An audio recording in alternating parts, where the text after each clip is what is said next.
What's up, guys? It's a Sports Splits here, back with another NFL video. Before I get into it, make sure to pound that like button and subscribe. We're only 10 subscribers away from 600. You guys have been absolutely killing it with the likes and the subscriptions lately. So thank you so much for that. Keep it up. Please help me get to 600. It's really appreciated. And let's get into it. For week 1, we have our predictions. I'm gonna try to do score predictions as well. Just a heads up, if there's something I got wrong or something you disagree with, go ahead and roast me. It's not gonna be a big deal. They're just predictions. Just have a good time with it, and let's jump into it. So week 1, we have the Steelers at the Bills. Now, in my opinion, I think the Bills are one of the best teams in football. I think they're a top 3 team in the AFC. I see this actually a more competitive game than a lot of people think, and I say that because of the Steelers' defense. I will say I'm not entirely confident with their offense, but they've got a good defense. But there's also rumors that TJ Watt might not play this Sunday due to contract issues. I'm going to predict this as if TJ does not play, okay? So I'm giving the Bills the win here, and I'm going to predict with TJ out, I'm going to predict they win 31-20.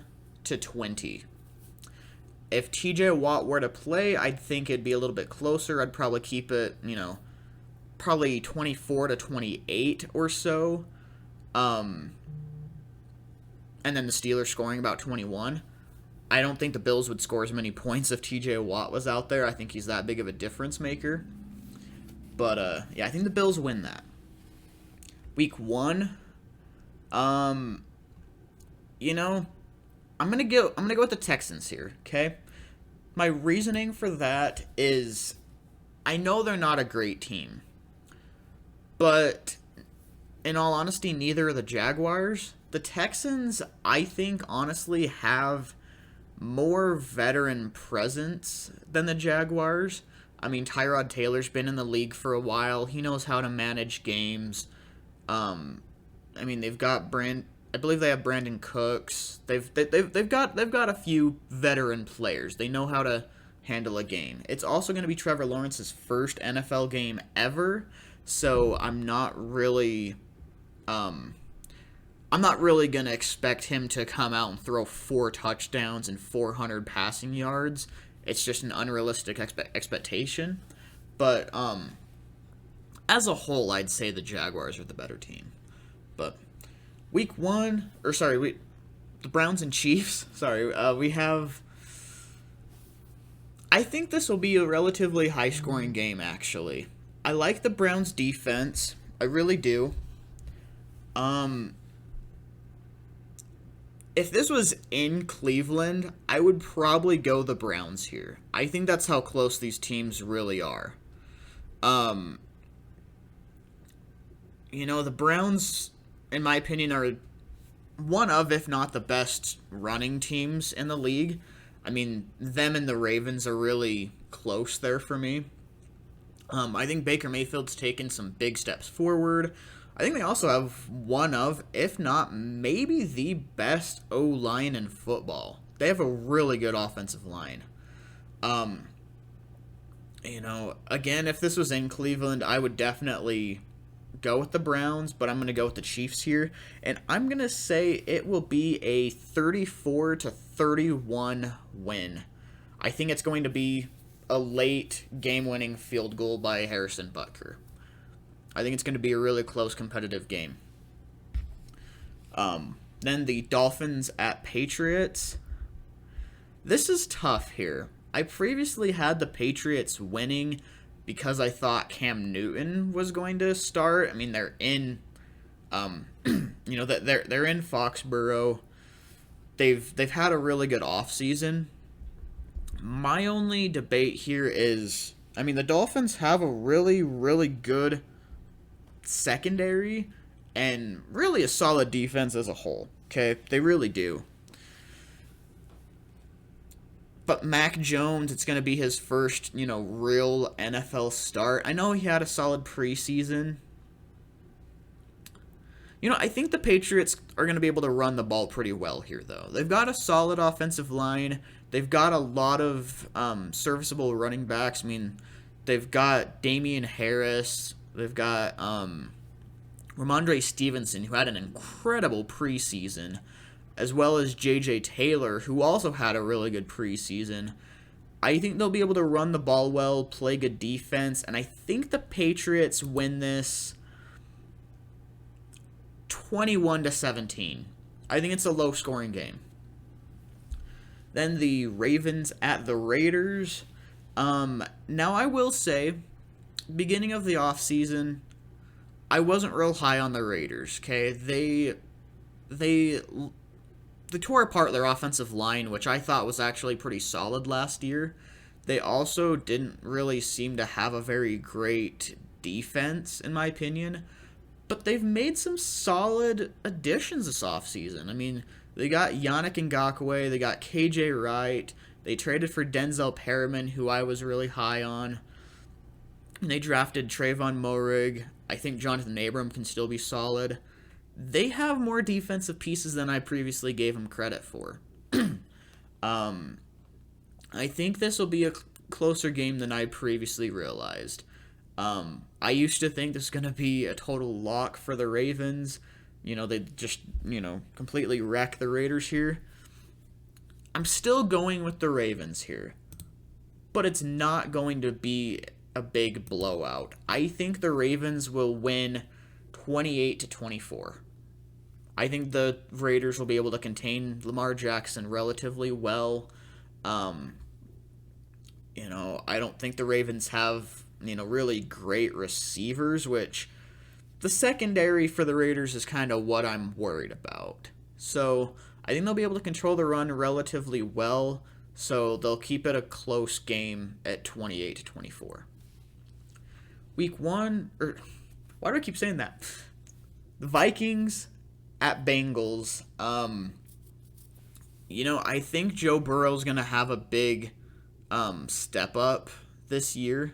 Coming back from injury, I think he'll have a really good year. One thing I'm really looking for in this game is Jamar Chase to actually, catch the ball. I mean, he was targeted 5 times in the preseason and dropped 4 of them. Now, if you recall last year, Jerry Jeudy had the same type of issues with drops. I think it's just rookie nerves. I think over time, I think that'll get a lot better. He's going to get more comfortable, and not as many of those drops are going to come. I think the Vikings' defensive line will still do quite a bit against the Bengals' offensive line, so it's going to be a little tough there. I'm going to go ahead and go with the Vikings here. I think they're just all around a more talented team here. I'm going to go with the Vikings winning 28-21. I could see it being closer than that. I could see Joe Burrow performing better than that, honestly. But for right now, I think the Vikings win that. Then we have the Seahawks at Colts. Now, for the Colts, I'm hearing that both Quentin Nelson and Carson Wentz are both projected to play this Sunday. So I'm going to predict this as if, they are playing. The Colts have a very solid defense, but the Seahawks also, early on in the season, always start out really hot. It's near impossible to contain Russell Wilson with that offense, the first few weeks of the season. Excuse me. Sorry about that. So I'm going to go with the Seattle Seahawks here. I see it being very, very close. I wouldn't be surprised if the Colts win this. if they can get the ball running, or if they can run the ball well with Jonathan Taylor and Marlon Mack, the Colts could very well pull this off. But it's all going to be a matter of how well they can run the ball and how well they can play on defense. Then we have the Chargers at the Washington football team. Now, if you watched my record predictions this season, you'd know that I'm really high on both these teams, actually. I had both these teams with 10-plus wins. And I really like both of them. I really do. I think since it's in Washington, and because of how powerful Washington's defense is, I think they're going to win, okay? If this was the Chargers, if this was the Chargers offensive line from last year, I would definitely say, I'd be more confident in Washington winning this, just because last year they didn't have a great offensive line. Here, the Chargers at least have a good shot, okay? It's not going to be, a dominant win. But I see Washington winning 23-20. I think they contain Herbert pretty well. Now the Jets and Panthers. I'm going to go with the Panthers, but I think it might be relatively close. The Panthers come in as 5.5-point favorites this game. One thing I really look for is the Panthers' pass rush against the Jets' O-line. I'm really excited to see that Brian Burns against Mekhi Becton matchup. I think that's going to be an awesome matchup for Week 1.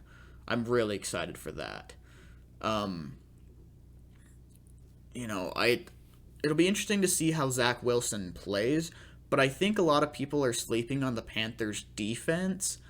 And, with Zach Wilson in his first NFL start going up against a defense like that, that's going to be tough on the kid. So I think this will be close.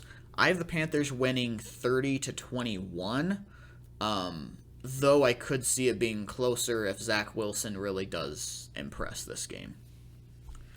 Then we have Cardinals at Titans. I am going with the Titans. I think they'll be able to run the ball well. And then especially with Malcolm Butler retiring, that secondary is not going to be quite as tough for the Cardinals.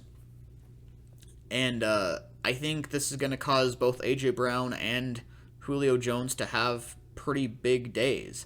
I think Byron Murphy is a solid corner, but you can't expect him to really lock down either A.J. Brown or Julio Jones.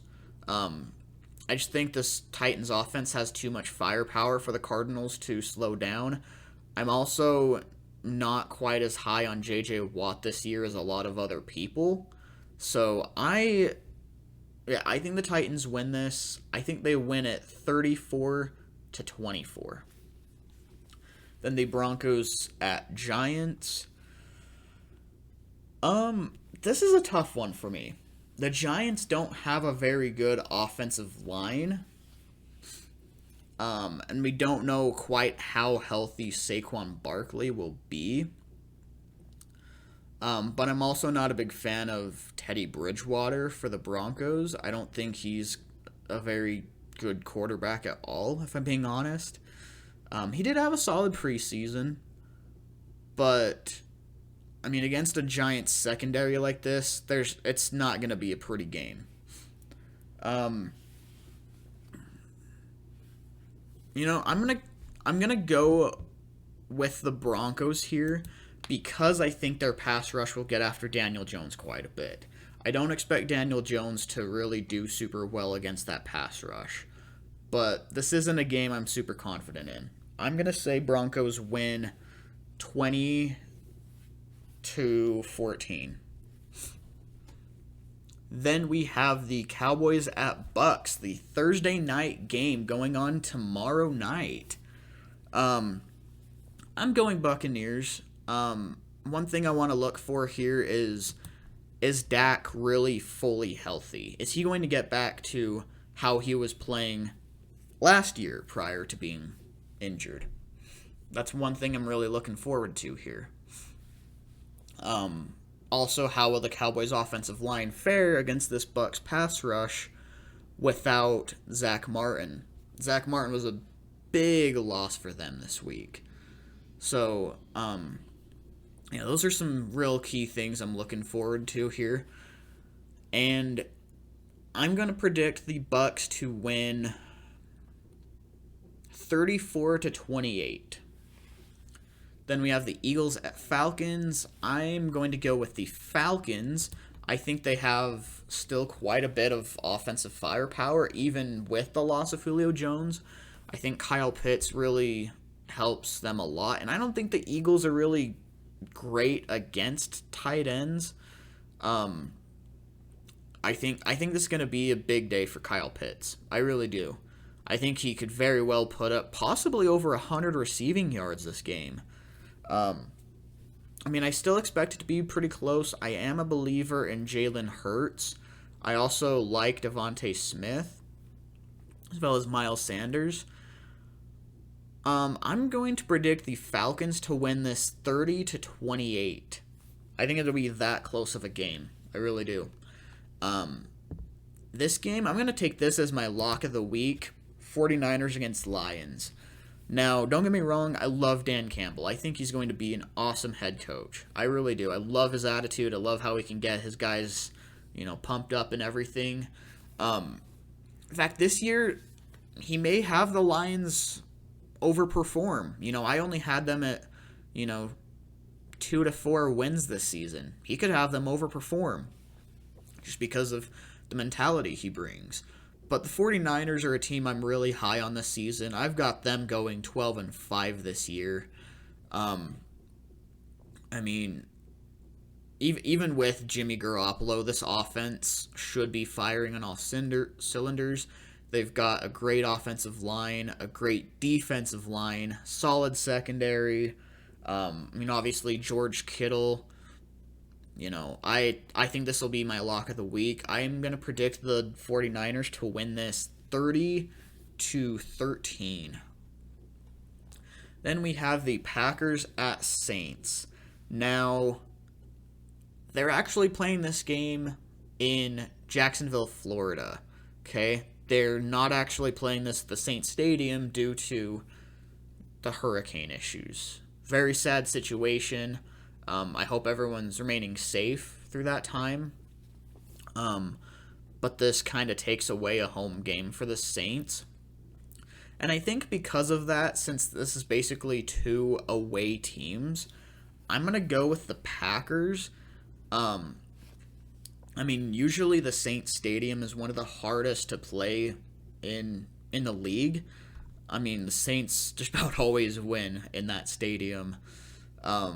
But they're not going to have that advantage this game. Aaron Rodgers, he's coming off a literal MVP season. Devontae Adams is incredible. They've still got a solid offensive line. Saints secondary should be pretty good, but I don't expect them to really be able to stop Devontae Adams. They've also got, Aaron Jones and Robert Tonyan. I think the Packers win this. I do like Jameis. I think Jameis will have a solid season. I really do. I predict the Packers to win this 31-26. Then the last game of Week 1, we have the Bears at the Rams. And I think these are both very defensive teams. They both have top 10 defenses. I think the Rams are a top 5 defense. I'm going to go with the Rams here. I think Matt Stafford makes this offense a lot better. And I'll be honest, I'm not a believer in Andy Dalton. I know a lot of Bears fans aren't either. If this was Justin Fields, maybe at mid-season after he had a few games under his belt, might be a little bit different, maybe. But I'm taking the Rams here all the way. One matchup I'm really looking forward to see is it's been the whole meme of the offseason. Jalen Ramsey against Darnell Mooney. I get that a lot of the matchups are really going to be him against Allen Robinson since he's that wide receiver one. But even against Darnell Mooney, I mean, it's been the talk of the offseason. I this this is actually going to be a really fun game to watch. So we'll have to see what goes on there. But I have the Rams winning that one 23-17. Let me know what you think of these predictions. Let me know if I'm too high on these teams, too low. Let me know if you agree with my score predictions. Again, feel free to leave your predictions in the comment section below. Again, be sure to leave a like and subscribe if you haven't already. And I will see you next time. Later.